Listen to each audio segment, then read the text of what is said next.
بسم اللہ الرحمن الرحیم۔ سیدہ عائشہ بنت ابو بکر رضی اللہ تعالی عنہا رسول اللہ صلی اللہ علیہ وسلم کی زوجہ ہیں۔ آپ رضی اللہ تعالی عنہا کو ام المومنین کے خطاب سے یاد کیا جاتا ہے۔ رسول اللہ صلی اللہ علیہ وسلم کے بعد عہدہ خلفائے راشدین میں آپ کی شخصیت بہت نمایاں نظر آتی ہے۔ آپ رسول اللہ صلی اللہ علیہ وسلم کی وفات کے بعد 47 سال حیات رہیں، اور یہ تمام وہ عرصہ ہے جس میں ابتدائی مسلم فتوحات ہوئیں، مختلف مملکت اسلامیہ میں داخل ہوئے۔ علم و حدیث میں حضرت ابو ہریرہ رضی اللہ تعالی عنہ کی روایت کے بعد سب سے زیادہ روایات حدیث کا ذخیرہ آپ سے ہی روایت کیا گیا ہے۔ آپ عہد نبوی صلی اللہ علیہ وسلم اور عہد خلفائے راشدین کے عینی شاہد بھی تھیں، اور مزید برآں آپ رضی اللہ تعالی عنہ نے خلافت امویہ کے ابتدائی 17 سال بھی ملاحظہ فرمائے۔ سن 678 میں آپ رضی اللہ تعالی عنہ کا انتقال مدینہ میں ہوا۔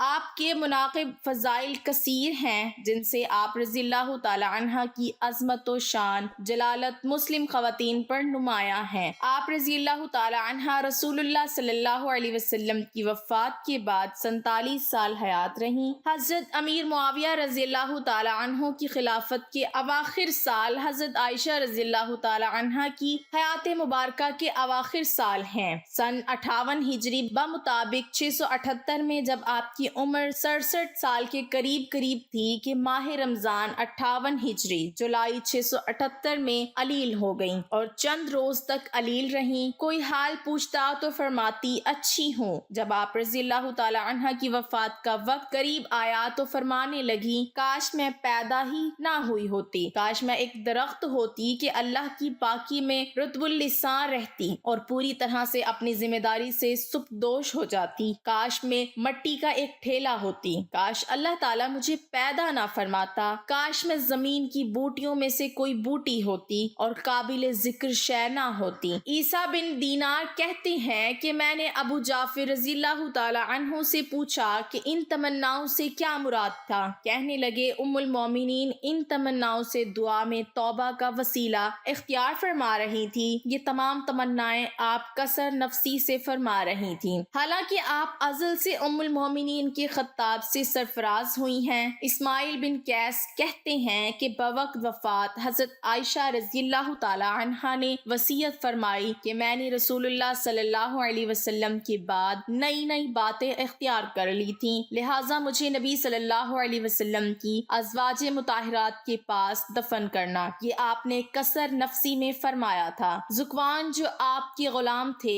کہتے ہیں کہ جب آپ علیل ہوئیں تو میں اجازت حاصل کر کے حضرت عائشہ رضی اللہ تعالی عنہا کے پاس گیا۔ آپ کے سرہانے آپ رضی اللہ تعالی عنہا کے بھتیجے عبداللہ بن عبد الرحمن تھے۔ میں نے کہا، آپ رضی اللہ تعالی عنہا کے پاس عبداللہ بن عباس رضی اللہ تعالی عنہ آنا چاہتے ہیں۔ اس وقت آپ دنیا سدھارنے والی تھیں۔ بولی، ابن عباس کو نہ آنے دو، اس وقت مجھے ان کی اور ان کی تعریفوں کی ضرورت نہیں۔ ذکوان نے کہا، ام المومنین، ابن عباس آپ کے ایک نیک صالح فرزند ہیں، آپ رضی اللہ تعالی عنہ کو سلام کرنے اور رخصت کرنے آئے ہیں۔ بولی، اچھا تو اگر تم چاہو تو انہیں بلا لو۔ آخر میں نے انہیں بلا لیا۔ ابن عباس رضی اللہ تعالی عنہ نے آتے ہی آپ رضی اللہ تعالی عنہ کو سلام کیا اور بیٹھ گئے، اور بولے، بشارت ہو۔ بولی، کس چیز کی؟ کہنے لگے، اس کی جو آپ رضی اللہ تعالی عنہ کے اور محمد صلی اللہ علیہ وسلم کی اور دیگر احباب کی ملاقات کے درمیان میں ہے، بس جسم سے روح نکلنے کی دیر ہے، آپ ان سب سے جا کر ملاقات کریں گی۔ آپ رسول اللہ صلی اللہ علیہ وسلم کی انتہائی لاڈلی بیوی تھیں۔ رسول اللہ صلی اللہ علیہ وسلم پاکیزہ چیز سے ہی محبت کیا کرتے تھے، اور دیکھیے ابوا کے دن آپ کا ہار کھو گیا تھا۔ اسے ڈھونڈنے کے لیے رسول اللہ صلی اللہ علیہ وسلم منزل میں صبح تک ٹھہرے رہے، لوگوں کے پاس پانی نہ تھا۔ پھر اللہ تعالیٰ نے تیمم کی آیت نازل فرمائی، مسلمانوں کو یہ سہولت آپ رضی اللہ تعالی عنہ کی بدولت نصیب ہوئی۔ پھر اللہ تعالیٰ نے آپ رضی اللہ تعالی عنہ کی برات ساتوں آسمانوں کے اوپر سے اتاری، جسے روح الامین لے کر آئے۔ اب ایسی کوئی مسجد نہیں جس میں آپ رضی اللہ تعالی عنہ کی برات کی آیتیں صبح و شام نہ پڑھی جاتی ہوں۔ آپ رضی اللہ تعالی عنہ فرمانے لگیں، ابن عباس تعریفیں چھوڑ چھوڑو، اس کی قسم جس کے ہاتھ میں میری جان ہے، میری تو یہ تمنا ہے کہ میں بھولی بسری ہوئی جاتی تابع ابن ابی عتیق حضرت عائشہ رضی اللہ تعالی عنہ کے پاس گئے جبکہ وہ علیل تھیں۔ بولے ام المومنین کیسی طبیعت ہے؟ میرے ماں باپ آپ پر قربان ہوں۔ فرمانے لگی اللہ کی قسم یہ موت ہے۔ عبید بن عمیر تابعی کہتے ہیں کہ آپ رضی اللہ تعالی عنہ نے وصیت فرمائی کہ میرے جنازے کے پیچھے آگ لے کر نہ جانا اور میری میت پر سرخ مخملی چادر نہ بچھانا، اپنے غلام ذکوان کو آزاد کرنے کی وصیت کی تھی۔ ام المومنین حضرت عائشہ رضی اللہ تعالی عنہ نے منگل 17 رمضان 58 ہجری بمطابق 13 جولائی 678 کی شب کو اس دار فانی سے عالم بقا کو لبیک کہا۔ آپ رضی اللہ تعالی عنہ کی وفات کی خبر اچانک ہی تمام مدینہ منورہ میں پھیل گئی اور انصار مدینہ منورہ اپنے گھروں سے نکل آئے۔ جنازے میں ہجوم اتنا تھا کہ لوگوں کا بیان ہے کہ رات کے وقت اتنا مجمع کبھی نہیں دیکھا گیا۔ بعض عورتوں کا ازدحام دیکھ کر روز عید کے ہجوم کا گمان گزرتا تھا۔ آپ رضی اللہ تعالی عنہ کی مدت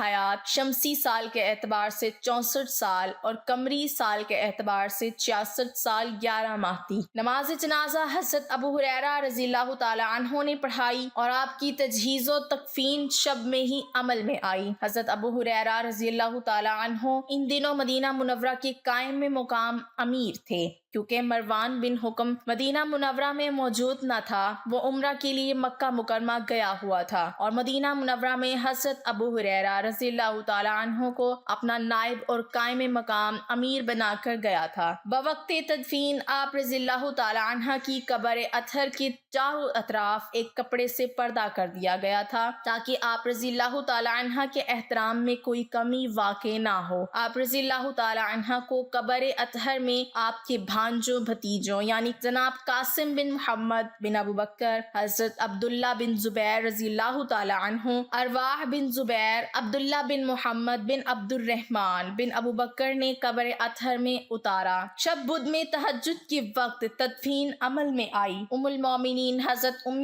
سلمہ بنت ابی امیہ رضی اللہ تعالی عنہا لوگوں کی آہ و فغاں سن کر بولی عائشہ رضی اللہ تعالی عنہا کے لیے جنت واجب ہے کہ وہ حضرت صلی اللہ علیہ وسلم کی سب سے پیاری بیوی تھیں۔ امام ابو داؤد طیالسی نے ام المومنین حضرت ام سلمہ ہند بنت ابی امیہ کا قول نقل کیا ہے کہ جب انہیں حضرت عائشہ رضی اللہ تعالی عنہا کی وفات کی خبر معلوم ہوئی تو وہ بولی اللہ ان پر رحمت بھیجے کہ اپنے باپ کے سوا وہ آپ صلی اللہ علیہ وسلم کو سب سے زیادہ محبوب تھیں۔ عبید بن عمیر تابعی کہتے ہیں کہ ایک شخص نے میرے والد سے پوچھا لوگوں نے ام المومنین کا کیا غم کیا؟ بولے آپ رضی اللہ تعالی عنہ کی وفات پر ہر وہ غمگین تھا جس کی آپ ماں تھیں۔ یا اللہ ہم سب کے گناہوں کو معاف فرما اور صحابہ کرام کے نقش قدم پر چلنے کی توفیق عطا فرما اور اپنی رحمت کا سایہ نصیب فرما، آمین یا رب العالمین۔